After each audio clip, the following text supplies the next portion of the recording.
Supercrack Estrella presenta las profecías del Templo de Salomón. Puede haber un virus letal enterrado bajo tierra en el templo del rey Salomón. Si ese virus fuera desenterrado causaría un gran caos de muerte en la humanidad. Este virus ya fue desenterrado en tiempos de antes de Jesús, pero las grandes distancias entre una ciudad poblada y otra hicieron que se pudiera controlar. El templo tenía poco de templo, y era más bien un lugar donde se usó tecnología para abrir mini agujeros de negros, una especie de CERN como el que existe en Suiza. Que el Arca de la Alianza estuviera en el templo, demuestra que usaban algún tipo de energía nuclear para realizar experimentos. Uno de estos experimentos creó una especie de virus zombie entre los trabajadores del templo. En aquella época todas las enfermedades eran denominadas como endemoniados. Si tenías una enfermedad eras un demonio. Por esta razón la historia dice que el rey Salomón recibió la ayuda de demonios para construir el templo. Pero eran seres humanos infectados de algún tipo de virus. Para controlar el virus, Salomón enterró los cuerpos de estos obreros en el templo, encerrados en cápsulas, pues ni siquiera quemados eran capaces de controlar el virus. La historia dijo que fueron demonios enterrados bajo el templo del rey Salomón. ¿Qué fue de este sagrado cofre que encerraba las 10 tablas de la ley? Se dice que el arca que detenía a ejércitos enteros, derribaba murallas y era capaz de abrir las aguas de los ríos, se encuentra oculta en Jerusalén. La Biblia nos relata que el arca de la alianza tenía poderes excepcionales e incomprensibles. Podía detener el curso de los ríos, aplastar montañas y destruir ejércitos enteros.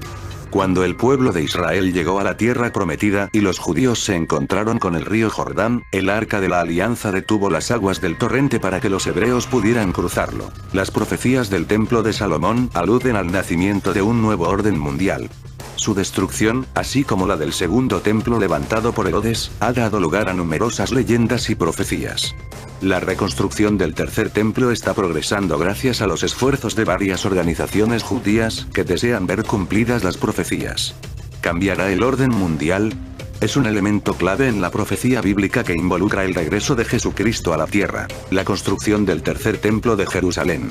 Un movimiento en Israel está trabajando para que esto ocurra. El 7 de junio de 1967, una brigada israelí comandada por Mota Gur hizo un anuncio que los judíos habían esperado oír durante unos 2000 años. El monte del templo está en nuestras manos. El monte del templo está en nuestras manos, dijo Gur. Retomar este templo fue importante por varias razones. Por un lado, es donde el rey Salomón construyó el primer templo judío. Después de que los babilonios lo destruyeron, Zorobabel puso la primera piedra para un segundo templo, que más tarde fue ampliado por el rey Herodes. Después, cayó en el 70 después de Cristo, en manos de los romanos. Cuando el comandante Gur declaró que el monte del templo estaba de vuelta en manos judías, reavivó la esperanza por un tercer templo tan esperado. La Guerra de los 6 días fue un milagro de proporciones bíblicas, y fue una apertura para una nueva era para Israel y el mundo entero, dice Rabbi Chaim Richman, Instituto del Templo. El Rabbi Chaim Richman, del Instituto del Templo, está dedicado a la reconstrucción del templo judío. Él lo ve desde la Guerra de los 6 días como un cambio profético. Sería difícil no ver lo que ha sucedido en los últimos 50 años como un hecho tremendo. No solo cumpliendo la profecía, sino por ser un tremendo salto, un tremendo avance, más que profético, es como un beso del cielo. Un beso divino, es como un pincel íntimo con la realidad, de la compasión y el amor de Dios que cumple sus promesas, comenta Richman. El instituto comparte una conexión clave con la batalla por Jerusalén. Su fundador, el Rabí Israel Ariel, sirvió con la brigada de 55 paracaidistas que capturaron el monte del templo. Después de la victoria, una guía jordana les dio un recorrido destacable. Su trabajo consistía en llevar la ametralladora de la compañía. Hay una fotografía muy bonita de eso. En realidad, la primera noche de la liberación de Jerusalén, se le dio la tarea de custodiar el lugar del Domo de la Roca, que por supuesto es donde está el lugar santísimo. La historia que nos contó dice que los soldados estaban en el monte del templo y fue como la primera hora o así. Y se les acercó un jordano de vestido occidental, que explicó que él era el guía turístico oficial para el parlamento jordano y se ofreció a llevar a los soldados y mostrarles los sitios en el monte del templo. Él tomó a los soldados y al rabino y él dijo, bien que esto es exactamente donde el santuario estaba. Aquí es donde estaba el altar y entonces aquí estaba la menorá. Él les decía todas estas cosas acerca de la historia del templo sagrado. Finalmente, el rabino le preguntó, ¿por qué nos está diciendo todo esto? Y él dijo: bien, tenemos la tradición de nuestros padres, y ellos de sus padres, que un día los judíos harían una guerra y conquistarían esta montaña y reconstruirían el templo sagrado, y asumo que empezarán mañana. Quiero que esto sea mi parte ayudándoles, relata Richman. Richman dice que ellos quedaron muy sorprendidos, pero en el fondo parece que no estábamos listos. 50 años después, esto está cambiando con el Instituto del Templo, preparando planos y recogiendo elementos oficiales del templo tales como las prendas sacerdotales. Richman está disipando mitos sobre el templo a través de YouTube. Todo esto significa que, hablar de reconstrucción del templo ya no se considera una idea descabellada. Las profecías bíblicas acerca de que este templo será reconstruido y pasará otra vez a manos de los judíos, son muy claras. El profeta Daniel predijo que un príncipe que vendría y que surgiría de alguna de las naciones que pertenecieron al antiguo imperio romano haría cesar la ofrenda de los sacrificios judíos en el templo, a los 3 años y medio de su carrera. Este príncipe será la persona del anticristo, a quien, tanto el profeta Daniel como el Señor Jesucristo, llamaron la abominación desoladora. Daniel 9:27. Mateo 24:15. El anticristo pues, iniciará su carrera política firmando un tratado de paz entre las naciones árabes y el pueblo de Israel. Esto lo convertirá inmediatamente en un héroe mundial de la paz. Pero, a los 3 años y medio traicionará a los judíos, violando el pacto y repitiendo la abominación que anteriormente hizo Antíoco Epífanes, a.c., al sacrificar un cerdo en el lugar de los sacrificios.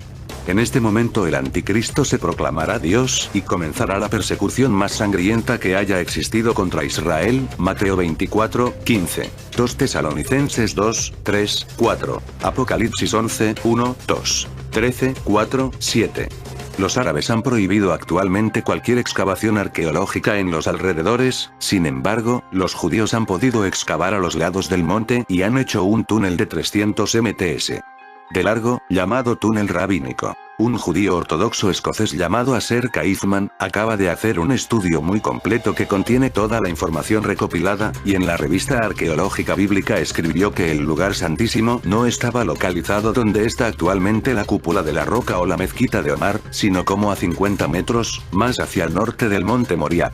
El arquitecto, arqueólogo e historiador Lee Henry Meyer, uniendo la arqueología con la historia, ha ofrecido la última teoría acerca de la localización del templo. Él dice que el lugar exacto donde se encontraba el lugar santísimo con el arca del testimonio, era sobre la plataforma construida sobre la roca Es-Sakra, que es la roca sobre la cual está construida actualmente la cúpula de la roca. Si este arqueólogo está en lo correcto, esta mezquita tendrá que ser demolida muy pronto. Es increíble que cuando las legiones romanas arrasaron Jerusalén, no pudieron demoler esta plataforma rectangular que el rey Herodes el Grande construyó como base del templo. Esta plataforma tiene 500 mts de largo y 300 mts de ancho. Uno de los documentos en los que se cita el sello de Salomón es el Testamento de Salomón. Es un tratado pseudoepigráfico sobre las formas y las actividades de los demonios y los encantamientos efectivos contra ellos. Se ha afirmado que este texto fue escrito por el propio Salomón, y que aporta información acerca de ciertas experiencias del antiguo rey en el transcurso de la construcción del templo de Jerusalén. Gracias a este anillo, Salomón comenzó a poner a los demonios bajo su control, siendo el primero de ellos Ornias, el demonio que había estado atormentando al hijo del maestro de obras de Salomón. Al interrogar a los demonios a los que invocaba, Salomón pudo aprender sus nombres y la forma en la que acosaban a los seres humanos, además de cómo poder contrarrestarlos. No solo eso, el rey consiguió obligar también a estos demonios a que trabajasen para él. Como ejemplo de ello diremos que Salomón ordenó al demonio Asmodeo que le ayudara en la construcción del templo. Una vez finalizada la construcción del templo, Salomón ya tenía a todos los demonios prisioneros dentro de botellas. Se dice que estas botellas fueron enterradas bajo el propio templo, que los demonios habían ayudado a construir. En una de las versiones de la historia, estos demonios fueron liberados cuando Nabucodonosor conquistó Jerusalén. Al ser destruido el templo, los babilonios encontraron las botellas que Salomón había enterrado. Pensando que contendrían oro, los soldados babilonios abrieron las botellas, permitiendo que los demonios vagaran de nuevo libremente por todo el mundo. Lo que para mí no fue más que un virus, y que por la forma de estos hombres se les llamó demonios. La tradición del poder de Salomón sobre los espíritus aparece también en otras culturas del Medio Oriente.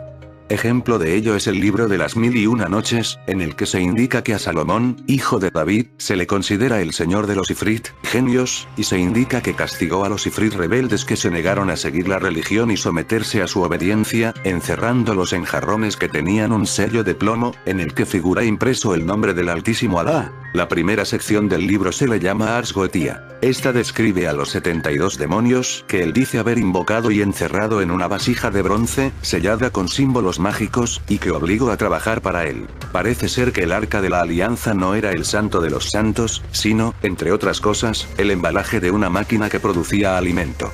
Solo podían acercarse a la misma los elegidos, es decir, aquellos que fuesen conocedores de su manejo. Las personas no iniciadas sufrieron lesiones, enfermaron o murieron porque la máquina, por los síntomas, parece que irradiaba una fuerte radiactividad. El maná, según el libro del Éxodo, era el alimento enviado por Dios todos los días durante la estancia del pueblo de Israel en el desierto.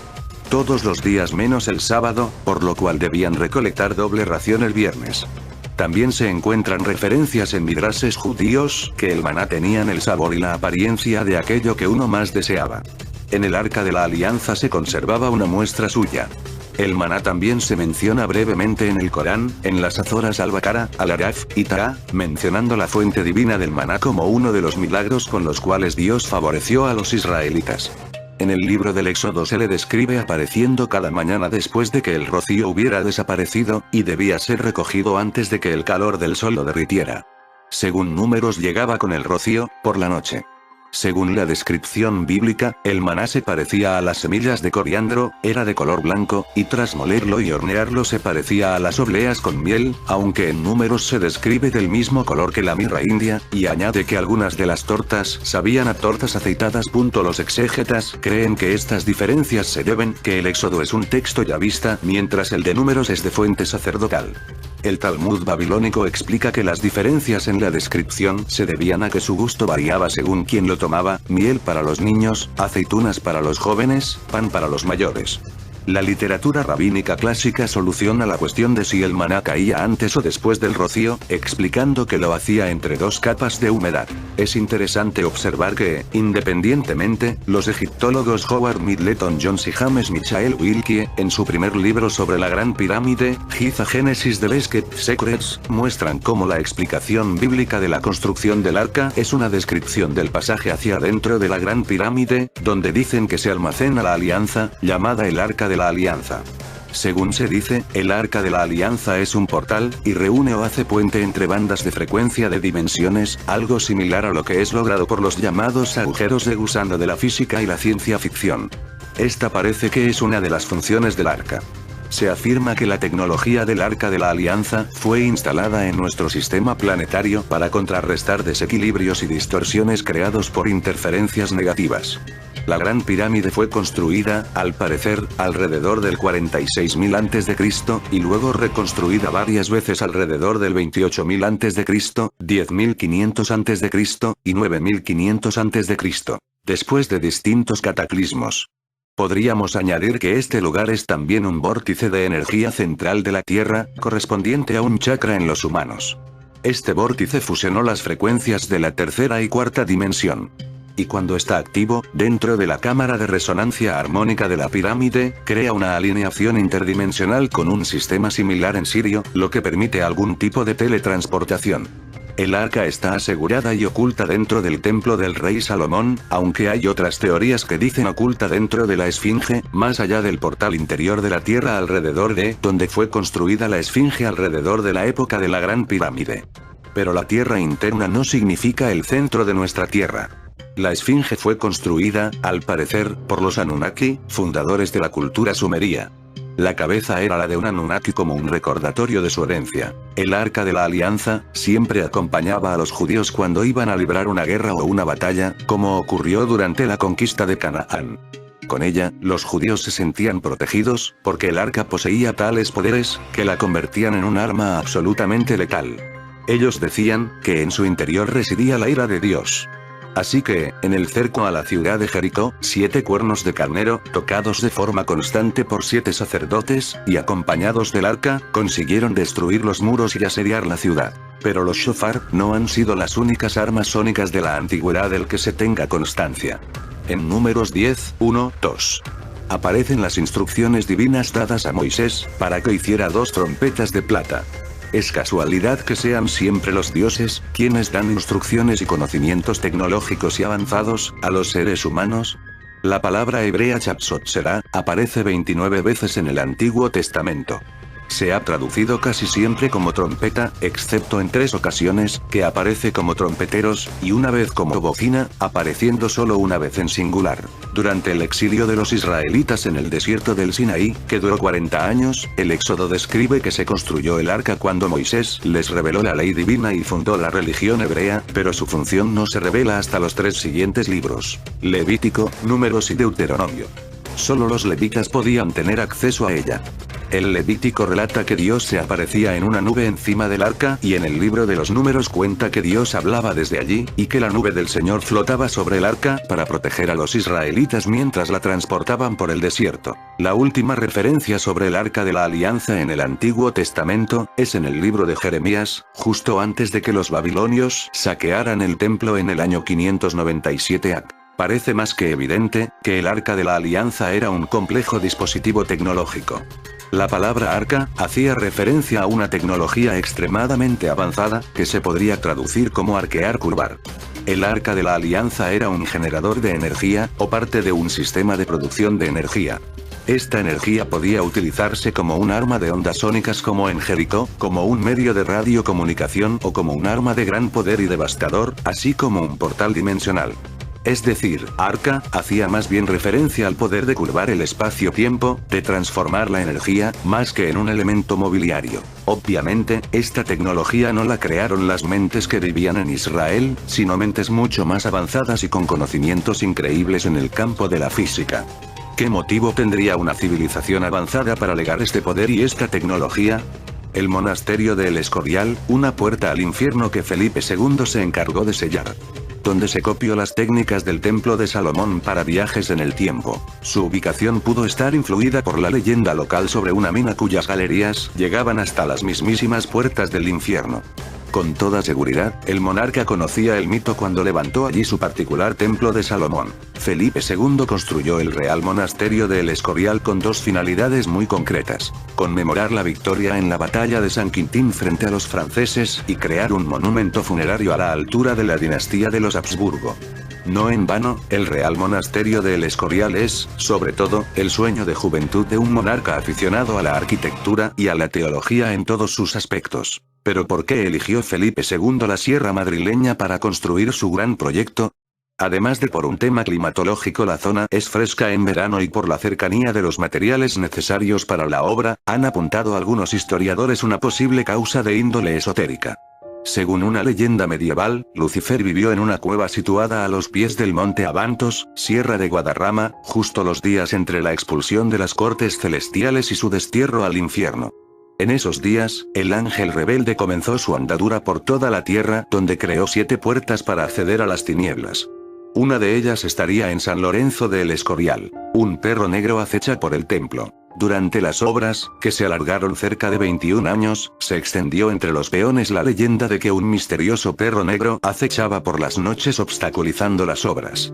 Y si hacemos caso a esta historia entre el mito y la realidad, el perro fue finalmente capturado y se ordenó que se le ahorcase en una de las torres del monasterio, donde permaneció meses. Sobre los planos y la simbología oculta del monasterio de El Escorial mucho han hablado los historiadores.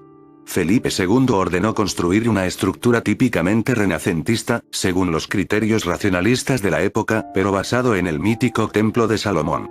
Varios arquitectos contemporáneos han coincidido en dictaminar que el Templo de Salomón, tal y como ha sido representado tradicionalmente, y el Real Monasterio de El Escorial guardan muchas similitudes. Así, el hispanista René Taylor llegó a afirmar que el edificio tiene una geometría oculta sustentada por el cuadrado, el círculo y el triángulo.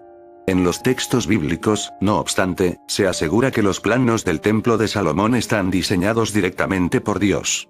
La idea de sellar una puerta del diablo con un templo diseñado por Dios pudo sonar tentadora en la grandilocuente mente de Felipe II, quien plagó el templo de referencias al rey Salomón y al rey David, empezando por las dos enormes estatuas dedicadas a estos personajes bíblicos en la fachada principal de la basílica. En fin, amigos de Supercrack Estrella, si el video te gustó, pulgar arriba.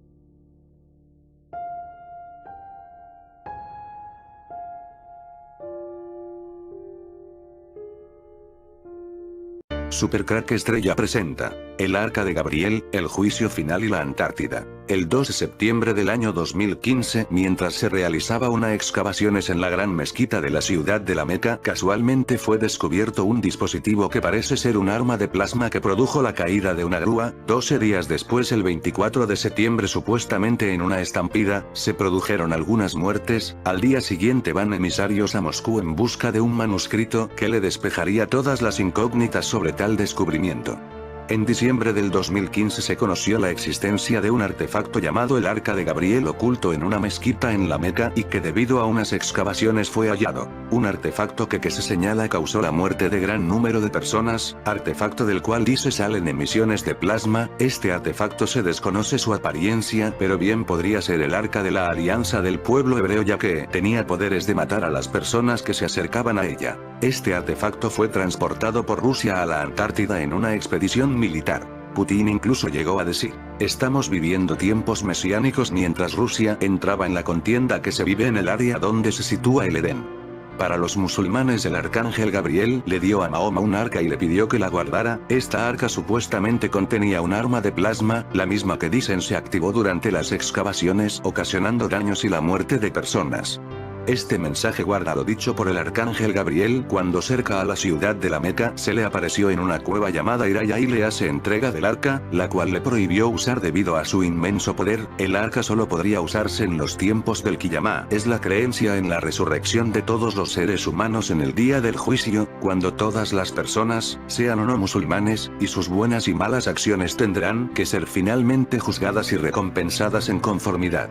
Una vez más, esto nos muestra cómo para los hebreos, musulmanes y cristianos todo parece que nos lleva ya al final de los tiempos. De estas conversaciones entre los imanes árabes y los ortodoxos rusos parece que el acuerdo alcanzado es que esa arca debía ser transportada a la Antártida para ser custodiada por los rusos, y es así como una flota naval rusa compuesta por varias fragatas fue hasta Arabia Saudita y atracó en el puerto de Jeddah. De ahí transportaron el Arca de Gabriel a la Antártida.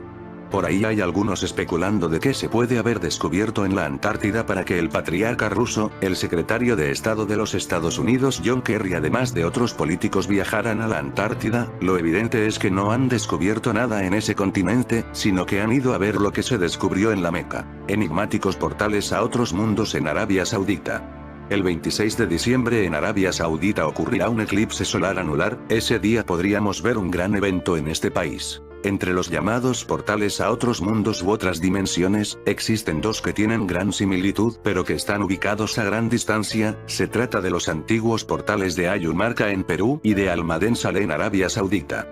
La antigua puerta de Ayurmarca en Perú y la de Almadén Saleh en Arabia Saudí muestran notables y fascinantes similitudes. Es posible que, como sugieren las leyendas, estos antiguos lugares vayan mucho más allá de nuestra comprensión racional y que sean, de hecho, antiguas puertas estelares que conduzcan hacia lugares distantes en otras partes del cosmos.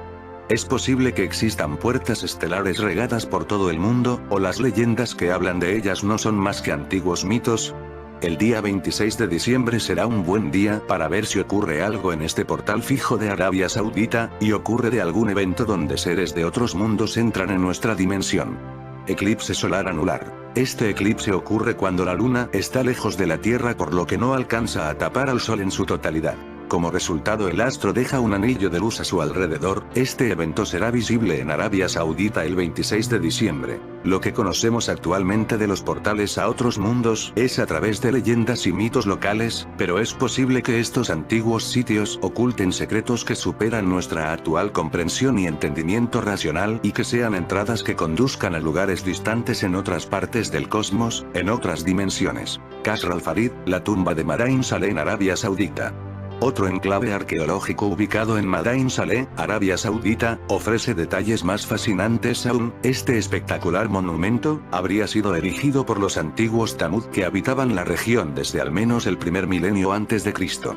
Según el Corán, el antiguo pueblo Tamud habitaba la zona después de Noé. Dicho texto sugiere que los antiguos tamudís tallaron sus casas y templos en las montañas, y que fueron castigados por Dios a causa de su culto a los ídolos por medio de terremotos y rayos. Todavía hoy, este antiguo lugar mantiene su reputación de lugar maldito. Sin embargo, comparte fascinantes detalles constructivos con la puerta de los dioses de Ayurmarca. Ambos fueron tallados sobre un enorme pedazo de roca. ¿Cuál era el propósito real de tan gigantescos monumentos de compuertas similares? ¿Fueron creadas como tumbas, tal y como los estudiosos actuales señalan? Si es así, ¿dónde están los ocupantes de estas tumbas? Esas misteriosas puertas, que no llevan a ninguna parte, ¿fueron construidas por razones estéticas o espirituales? ¿O es posible que exista otro significado para ellas? Es posible que tanto Madain Saleh como la puerta de los dioses de Ayurmarca sean, de hecho, puertas estelares antiguas que fueron dejadas atrás por civilizaciones altamente desarrolladas. ¿Estas puertas estelares conducirían a diferentes planetas o a otras dimensiones? ¿Forman parte de una tecnología antigua desaparecida hace mucho tiempo? Existen tantas preguntas que permanecen aún sin respuesta, pero para comprender lugares tan antiguos y su significado real, tendríamos que dejar de lado los estrictos patrones fijados por los principales estudiosos que sostienen que hace miles de años, las antiguas civilizaciones de todo el mundo no estaban conectadas entre sí y que tales tecnologías no existían hace miles de años. ¿Se abrirán esas puertas el 26 de diciembre? ¿Habrá algún ritual de sangre, quizás alguna especie de guerra híbrida para alimentar las fuerzas oscuras del mal? Estos fenómenos, y que muestran en imágenes de lugares como estas puertas, que parecen haber sido hechas con una tecnología antigua, inconcebible para su época, como expone un artículo de Ancient Origins, que asemeja a ambas estructuras en rocas de estos dos distantes lugares. Creadas por antiguas civilizaciones muy distantes entre sí, estas puertas fueron construidas en roca sólida. ¿Tenían algún propósito místico particular compartido? Sus semejanzas hacen pensar a los interesados que no se trata de creaciones aisladas con formas similares generadas por la casualidad. ¿Podrán haber estado vinculadas las culturas que las realizaron? ¿Y cómo se vinculaban? ¿Son puertas estelares? Estas y otras interrogantes surgen cuando se comparan estos grandes portales de la antigüedad. Ayurmarca, Perú, conocida como la Puerta de los Dioses o Aramumur como le llaman los lugareños, sería una entrada que se abrirá para recibir a los dioses creadores de la humanidad, en su retorno en sus naves solares, como mencionan las leyendas locales que consideran a la zona como la ciudad de los dioses. Según se dice en la zona, este lugar situado en las montañas de Ayurmarca en Perú, cerca del lago Titicaca, sería el punto de encuentro de los humanos con los dioses. Por la puerta grande pasarían los dioses, y los humanos por la pequeña, volviéndose así inmortales. Aunque las estructuras rocosas talladas que formarían el portal dimensional son escasas y claras, en las que la puerta grande mide 9x9 metros y la pequeña tiene 2 metros de altura, los estudiosos de estos fenómenos consideran que existirían monumentos relacionados al portal ocultos bajo la superficie. La Puerta de los Dioses fue descubierta por un guía turístico local mientras exploraba la zona, después de haber tenido su visión en varios sueños, en una zona próxima al lago Titicaca, famoso por avistamientos de estelas de luz azul y ovnis. El guía José Luis Delgado Mamán contó que en sus sueños vio una puerta revestida con mármol rosado con diversas estatuas del mismo material a los costados del sendero. Y que existe una puerta pequeña en su interior, que aún no habría sido descubierta. Los nativos de la zona mencionan que en tiempos antiguos grandes héroes habían cruzado la puerta para unirse a los dioses y tener una nueva vida gloriosa y de inmortalidad, justo lo que está buscando el CERN. Podríamos decir que estas puertas eran el CERN de nuestros tiempos, y que en cierto modo detrás de todo esto que está petrificado en piedra, fue en otro tiempo una tecnología tipo el CERN de nuestro siglo XXI, quizás en aquella época esas rocas, donde están las puertas no eran rocas, sino otra cosa que luego se convirtieron en roca. Otra versión que relata la misma fuente, dice que en la conquista española un sacerdote inca del Templo de los Siete Rayos de nombre Aramumur huyó con un disco sagrado de oro o llave de los dioses de los Siete Rayos y se ocultó en las montañas de Ayurmarca para resguardarlo. Después fue a la puerta y les mostró la llave a otros sacerdotes y con un ritual abrieron la puerta que emitió una luz azul. El sacerdote Aramomuro entregó el disco de oro a uno de los chamanes, cruzó la puerta y nunca más se supo de él. Al estudiar la estructura rocosa, los arqueólogos vieron una pequeña depresión circular en el lado derecho de la entrada, donde piensan que se podría colocar un disco pequeño. También se ha planteado que los engranajes de Perú eran usados en esta puerta. Y algunas personas que visitan el lugar y han colocado sus manos en la puerta pequeña han comentado que sienten una gran energía fluir a través de sus cuerpos. Además han logrado tener visiones extrañas como estrellas, columnas de fuego y sonidos de una música que describen como rítmica, insólita y extraordinaria.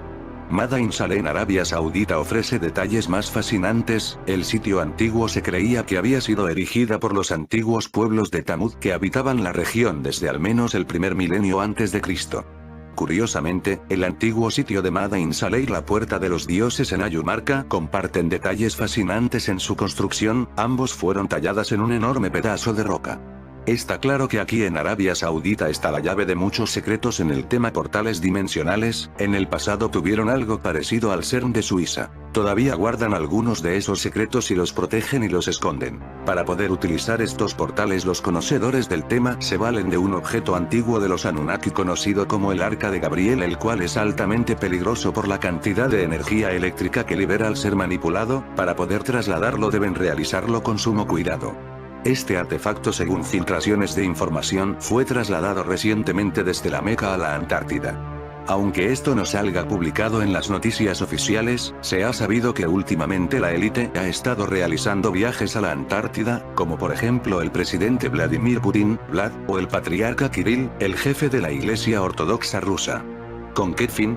Aquí les dejo mi suposición de lo que realmente están haciendo sin que nosotros lo sepamos. Supuestamente esa zona reúne las condiciones electromagnéticas ideales para generar portales interdimensionales que nos lleven a la Tierra interna o incluso fuera de la Tierra. Es posible que todo esto tenga que ver con lo que tanto he hablado en este canal de cómo la élite de ricos busca la forma de escapar del planeta. Las redes sociales rusas se hicieron eco en el año 2015 de un sorprendente descubrimiento durante las obras en el subsuelo de la gran mezquita de Masjid al-Haram, en la Meca. Se asegura que el gobierno saudí ha encontrado el Arca de Gabriel, un misterioso objeto que según la tradición musulmana el arcángel Gabriel entregó al profeta fundador del Islam. Los imanes saudíes habrían solicitado ayuda a la Iglesia Ortodoxa rusa que conserva uno de los manuscritos islámicos más antiguos. En fin amigos de Supercrack Estrella, si el video te gustó pulgar arriba.